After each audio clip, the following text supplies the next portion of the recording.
It's Daesh's self-proclaimed capital. The city of Raqqa on the Euphrates River has been ruled by the terrorist group since January 2014. They entrenched their takeover with killings of opponents. Places of worship were desecrated or destroyed.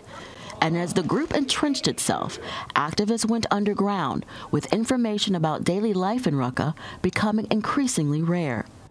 Rebels took the city from Syrian regime forces in March 2013, the first provincial capital lost by the regime.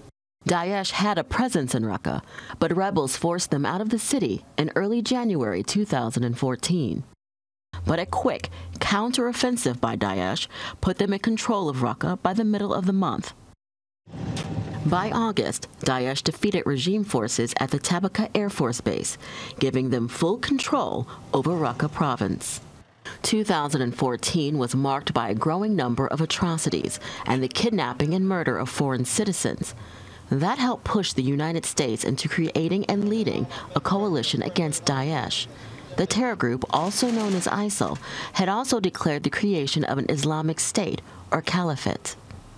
And yet it wasn't until last November that the operation to retake Raqqa began. We take away their two capitals, their Iraqi capital of Mosul and their Syrian capital of Raqqa. They're not going to really be able to claim that they have a physical caliphate anymore. That doesn't mean ISIL's gone. They'll still be around.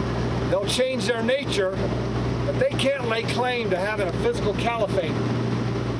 The Raqqa offensive is led by the Syrian Democratic Forces, a group primarily made up of the YPG, the Syrian branch of the PKK terror group. The YPG has received the full backing of the U.S.-led coalition, which includes the UK, France, Canada, Saudi Arabia, and Australia. But Turkey backs other Syrian opposition forces on the ground and has pushed for them to take Raqqa. The United States has said the SDF, led by the YPG, is the only force capable of taking Raqqa, and despite strong opposition from Turkey, it's openly backed the group with weapons and airstrikes. And while those airstrikes did help the SDF advance, they also led to hundreds of civilian deaths, which were denounced by the United Nations. Now with Daesh forced out of its former self-declared capital, attention turns to other areas still under its control, especially in eastern Syria.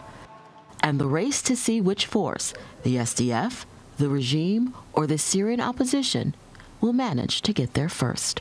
Staci Bivens, TRT World.